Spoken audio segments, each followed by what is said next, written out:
류현진이 시즌 13승에 성공하였습니다.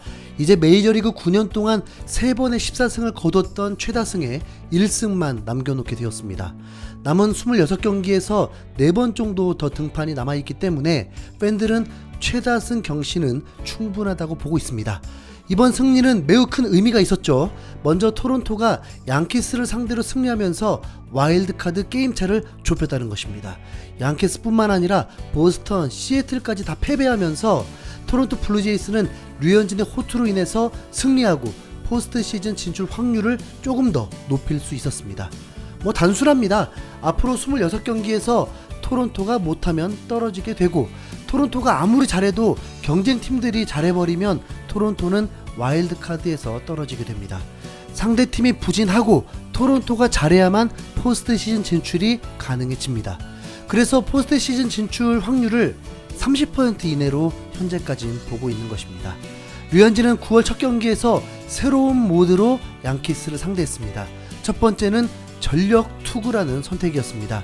지난 볼티모어와의 경기에서는 페스트볼만 연속으로 6개를 던지는 등 1회부터 93마일을 던졌는데 퍼펙트급 피칭을 하다가 6회 1격을 당하게 되었습니다. 이번 양키스전에서도 비슷했습니다.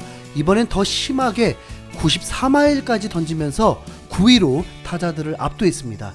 평균 구속도 토론토 2년 동안 최고였고 2019년 평균 자책점 1위를 했던 때와 흡사했습니다. 두 번째는 새로운 구종을 장착했습니다. 구속만으로도 류현진은 스스로 한계가 있다는 것을 알게 되었습니다. 그것도 역시 직전 등판 경기 볼티모어전에서 알 수 있는데, 세 번째 타선이 돌게 되는 순간 류현진의 공의 힘도 떨어지게 되고 타자들이 공략을 더 쉽게 하게 되었습니다. 양키스는 볼티모어보다 더 무서운 타선인데다 전력 투구를 해도 결국 중후반에 당할 수 있다 보니 새로운 구종을 추가를 했습니다. 바로 슬라이더입니다. 슬라이더는 류현진이 본래 던질 순 있는 구종인데 사용을 거의 하지 않았습니다.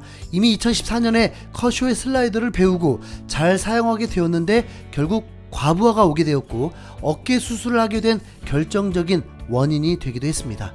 그래서 류현진은 이후에 사용하지 않았고 대신 커터를 주 무기로 삼았는데 2019년 류현진이 메이저리그 역사를 새로 쓰듯 잘해주다가 부진하면서 다시 봉인된 슬라이더를 꺼낸 적이 있었습니다. 그리고 토론토에서도 살짝 사용은 했는데 이번 경기처럼 30% 가깝게 사용한 적은 매우 이례적인 상황이었습니다.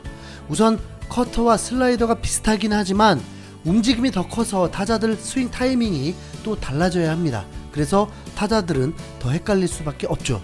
이 슬라이더는 김광현이 메이저리그에서 결정구로 사용하는 것이고 현재 류현진 동료인 로비레이의 주 무기입니다. 실제로 류현진은 로비레이의 투구를 벤치마킹한 후 결정한 것입니다. 세 번째는 류현진이 5일 쉰 후 등판을 한 것입니다. 류현진은 4일 쉰 후 등판 경기는 5점대에 가까운 평균 자책점이지만 5일 쉰 후 등판 경기는 2점대 평균 자책점입니다. 기록이 말을 해주는 거죠. 이번 등판은 자연스럽게 경기가 하루 쉬었기 때문에 류현진의 등판일도 하루 미뤄져서 5일을 쉬게 되었습니다. 이는 다음 시즌에 적용이 될지도 모르겠습니다. 이렇게 새로운 모드로 경기를 하니 공포의 타선을 상대로도 르메이유 3타수 무안타, 조이 갈로 무안타 3삼진, 최고의 타자 중 한 명인 저지도 무안타, 맞으면 넘어가는 스탠튼도 무안타, 그리고 산체스도 무안타였습니다. 류현진은 전력 투구와 슬라이더까지 사용하면서 몸에 무리가 되는 것을 알면서도 팀을 위해 모든 것을 바치고 있습니다. 그게 바로 에이스의 운명이라고도 볼 수 있죠. 다음 경기에 어떤 영향을 미칠지 기대 반 걱정 반이 됩니다. 일요일 볼티모어의 원정 더블헤더 첫 경기에 등판을 하게 될 텐데 7이닝 경기이기 때문에 이번에도 전력 투구로 5이닝 무실점 어떻습니까? 그리고 로마노와 메이웨더의 마무리로 최다승 타이 14승을 기대해 보겠습니다. 류현진 수고했어요. 파이팅!